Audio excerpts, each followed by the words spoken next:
সবাইকে শুভেচ্ছা জানিয়ে আজকের জ্যোতির্বিদ্যার আসর শুরু করছি। আমার নাম দীপেন ভট্টাচার্য। আজ বৃহস্পতিবার 13ই মার্চ 2025। কিন্তু আজ আমি জ্যোতির্বিদ্যা নিয়ে কথা বলবো না, বরং পদার্থবিদ্যা নিয়ে বলবো। আসলে জ্যোতির্বিদ্যার ইতিহাসই আলো পর্যবেক্ষণের ইতিহাস। তাই আজকের আলোচনার বিষয়বস্তু হবে আলো। আলোর প্রকৃতি ধীরে ধীরে আমরা কিভাবে আবিষ্কার করলাম সে নিয়ে আমি কথা বলতে চাই। কিন্তু এটা এত বড় একটা বিষয় যে একটা ভিডিওতে সেটা শেষ হবে না। এর জন্য বেশ কয়েকটা সেশন লাগবে। আন্তর্জালে ইংরেজিতে আপনারা এই বিষয়ে প্রচুর ভিডিও পাবেন। সেজন্য আমি চেষ্টা করব এমন কিছু নিয়ে আসতে যেটা হয়তো অন্য জায়গায় আলোচনা করা হয়নি। প্রথমে বলে নিই, আলোকে আমরা দুভাবে ব্যাখ্যা করতে পারি। তাকে ফোটন কণা হিসাবে অথবা তড়িৎচুম্বকীয় তরঙ্গ হিসাবে। আলোর এই যে দ্বৈত বৈশিষ্ট্য, সেটা নিয়ে আসলে একটা দীর্ঘ আলাপ সামনে পড়ে আছে, সেটা আজকের বিষয়বস্তু নয়। এখন দেখুন, আলোর মতন পরিচিত আর কি আছে। খুব সাধারণভাবে বললে, আলো না থাকলে আমরা কিছুই দেখতে পারতাম না। কিন্তু এই দেখতে পারার সঠিক অর্থই বা কি? যদি বলি আলোকে আসলে আমরা দেখতে পাই না, এই কথাটা কি বিস্ময়কর ঠেকবে? আশ্চর্য হবেন?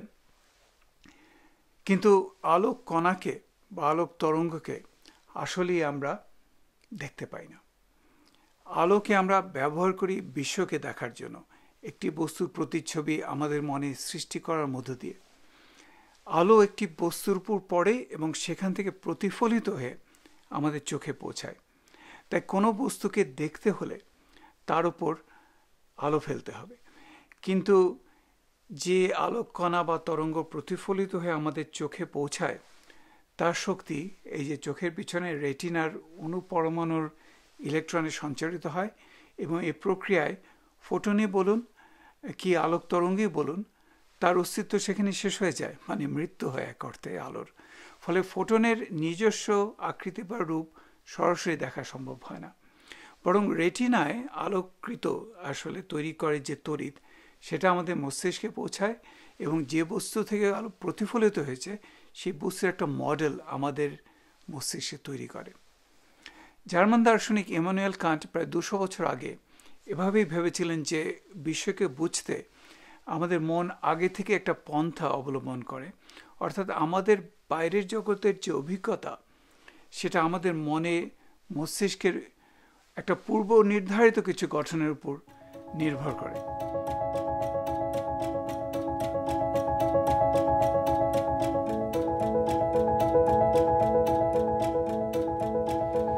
এই নিয়ে হয়তো আরও আলোচনা আমরা করতে পারি পরে, কিন্তু এটা নিয়ে কোনো আসলে বিতর্কের অবকাশ নেই। যেমন আমাদের মস্তিষ্ক প্রকৃতিকে রং দিয়ে দেখে, যদি রং বলতে আসলে আলাদাভাবে কিছু নেই, সেটি সম্পূর্ণভাবে আমাদের চেতনা নির্ভর। তো ফিরে আসি আলোক কণাকে সরাসরি দেখতে কি অসুবিধা সে আলোচনায়।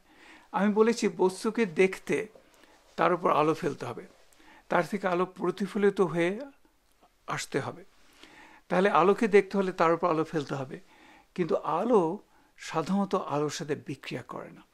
দুটি টর্চের আলোকস্তম্ভ আড়াআড়িভাবে স্থাপন করলেও একে অপরকে অগ্রাহ্য করে বেরিয়ে যাবে। টর্চের আলোর ফোটন কণিকারা, যাকে আলোক তরঙ্গও বলতে পারেন, একে অপরের সাথে একেবারেই বিক্রিয়া করে না।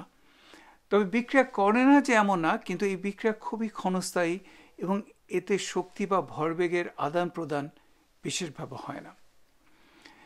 আলোক কণিকারা যদি একে অপরের সাথে বিক্রিয়া করত, তাহলে বাস্তব জগতের কোনো কিছুই আমরা সঠিকভাবে দেখতে পেতাম না। এই যে আলো একে অপরের সাথে ক্রিয়া করে না, এর অন্যতম কারণ হচ্ছে আলোকে যদি আমরা ফোটন কণিকা দিয়ে বর্ণনা করি, তবে সেই ফোটনের তড়িৎ আধান বা ইলেকট্রিক্যাল চার্জ সেটা একেবারে শূন্য, অর্থাৎ নিউট্রাল। আলো ফোটন কণিকা হচ্ছে নিউট্রাল। কাজে সে আরেকটি আধান শূন্য নিউট্রাল ফোটনের সাথে বিক্রিয়া করবে না। অন্যদিকে আলোর চার্জ কালার বা রঙিন যে চার্জ আধান, সেটাও শূন্য।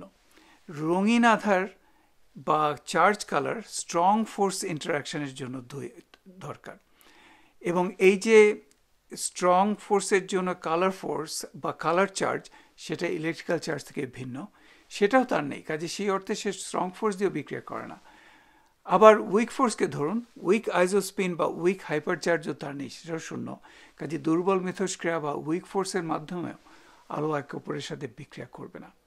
তাহলে 4টি মৌলিক বল বা ফান্ডামেন্টাল ফোর্সের মধ্যে 3টির নাম করলাম: তড়িৎচুম্বকীয়, সবল ও দুর্বল মিথস্ক্রিয়া, electromagnetic, strong and weak force.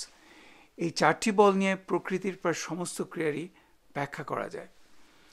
4টি মৌলিক বলের মধ্যে বাকি রইল এখন মাধ্যাকর্ষণ বা গ্র্যাভিটেশনাল ফোর্স। ফোটনের কোনো ভর নেই, এবং ফোটনের ভর নেই বলে আমরা মনে করি যে নিউটনীয় সূত্র অনুসারে একটি ফোটনের অন্য একটি ফোটনের উপর কোনো মাধ্যাকর্ষণীয় প্রভাব থাকার কথা না, অর্থাৎ গ্র্যাভিটেশনাল ফোর্স থাকবে না, যেহেতু তার মাস হচ্ছে 0, মাস 0।